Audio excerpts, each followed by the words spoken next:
Now we have this question number 4, part B of Inter CA May 23 attempt question paper. It is on deductions under chapter 6A. This question was asked for 4 marks.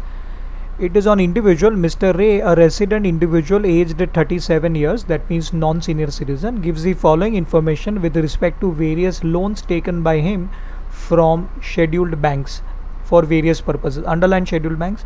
The print quality of this question paper is a bit blurred, so please excuse me for that. I can't help it. Two types of loan, number 1 and number 2. Number 1, housing loan of rupees 36 lakhs taken on 15 March 2022. Please underline 15 March 2022 in the current year for purchase of, last year, for purchase of a house to be used for self-residence. That means self-occupied property, SOP. At a cost of rupees 47 lakh, the stamp duty value of the house was 42 lakh, that means up to 45 lakh, less than or equal to 45 lakh at the time of purchase. Amount of repayment of loan during 22-23 was towards principal 1,25,000, towards interest 3,65,000. This is the first and the only residential house owned by Mr. Ray. Now this will entitle him to claim deduction under section 80 EEB. 80 EEB section has various conditions. 80 EEA has various conditions. One of the condition, as on the date of sanctioning of the loan, he should not be the owner of any other house property or residential house property, and it is given that this is the only house given in the last line, so that condition is fulfilled. Second condition is assessee should be individual. That condition is also fulfilled. Third condition, stamp duty value of the property should not exceed 45 lakhs. That condition is also fulfilled. Here you can see 42 lakh. Fourth condition, loan should have been taken from scheduled bank or financial institution or National Housing Bank, and the loan is taken from scheduled bank. You can see it here. So fourth condition is also fulfilled. All conditions are fulfilled. Deduction will be allowed only for interest, not for principal amount. Interest up to rupees 1.5 lakhs. So here there are two things. Interest is repaid. The interest is allowed since the property is SOP. Interest on loan would be allowable as a deduction under section 24 clause B also, and under section 80 EEA also. Now first priority will be given to this. Had it been an LOP, then entire 3,65,000 interest would have been allowed under section 24 clause B only. But since this is SOP, maximum 2 lakh rupees can be claimed under 24 clause B.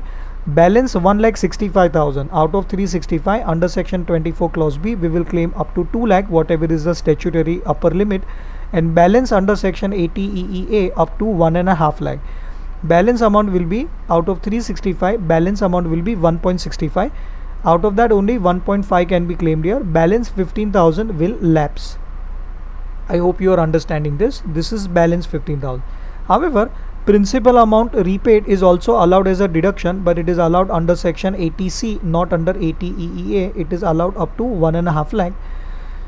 That is the upper limit of 80C. So full 1,25,000 will be allowable under section 80C. However, this is the first loan, which is the housing loan. Which is the second loan? Second loan is given here, vehicle loan of rupees 16 lakhs taken on 31st October 2021. Before that, I forgot to tell you one more condition of 80 EEA. One of the major condition is loan should be sanctioned between any time on or after 1st April 19 till 31st March 2022. 31st March 22, and here the loan has been sanctioned on 15 March 22. All conditions are fulfilled, therefore deduction under 80 EEA will be allowable. Then second is a vehicle loan.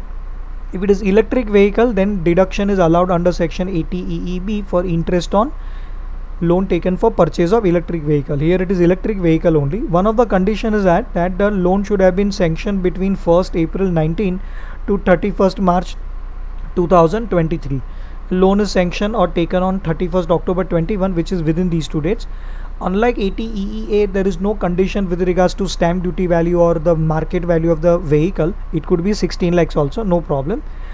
However, the loan should have been taken from financial institution or NBFC. Here both the loans are taken from scheduled bank, therefore that issue will not arise. That condition is also satisfied. So since all conditions are satisfied, repayment of loan during the previous year 22-23. Before that, the vehicle is going to be used for personal purpose. Since it is for personal purpose, therefore depreciation on the 16 lakh value will not be allowed, and interest on loan would not be allowed as a deduction under the PGBP. If it was for office use, then deduction of interest would have been allowed under section 36 subsection 1 clause 3, entire 1,90,000 would have been allowable here, but nothing would be allowed under 36(1)(3) because it is for personal use. Principal amount repaid is 75,000, which is not going to be available as a deduction under any section. As far as housing loan is concerned, repayment of principal amount is allowable under ATC, but that's only for housing loan, not for electric vehicle loan. 1,90,000 is allowable as a deduction under ATEEB, but it is allowable up to rupees 1.5 lakh. Balance 40,000 will lapse. How much will be the balance? Balance will be 40,000 that will lapse. Besides these loans, he has also paid a lump sum of 15,000 to a political party as a contribution. Now, political party contribution will entitle him to claim deduction under section 80 GGC because he is an individual, but provided it is not paid in cash. But here it is saying entire amount was paid in cash, therefore no 80 GGC will be allowable. We'll have to write a note for that, so just put a marking N and put a circle so that we don't forget to write a note. You are required to compute the amount of deduction or deductions available to Mr. Ray under various provisions of the Income Tax Act. It doesn't say calculate deduction under chapter 6A, it says under various provisions.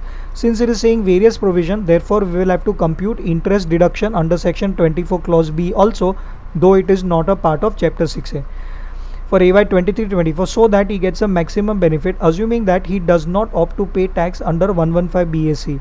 If he opts to pay tax under 115 BSc, then all these chapter 6A deduction, ATC, ATEEA, etc. would not have been allowable. Let's calculate the deductions. So amount of deductions available to Mr. Ray under various provision of the Act, we have already calculated, readily available. 24 clause B, interest on housing loan up to 2 lakhs. Depreciation on the house will not be allowed because it is not used for office purpose. ATEEA, interest, again interest on housing loan up to 1.5 lakh. Total interest is 3,65,000, of which 2 lakh is already claimed under 24 clause B. Therefore balance 1,65,000 restricted to 1,50,000. Balance 15,000 will lapse. Under ATC, repayment of principal amount of housing loan up to rupees 1.5 lakh, but the amount of repayment is just 1,25,000. ATEEB, interest on loan taken for purchase of electric vehicle up to 1.5 lakh. So 1.5 lakh out of 1,90,000, 40,000 will lapse. And under 80 GGC, since it is paid in cash, it will not be allowed. Therefore nil. Total will be 6,25,000. You can take the total. With that, this question comes to an end. 6,25,000 is the answer.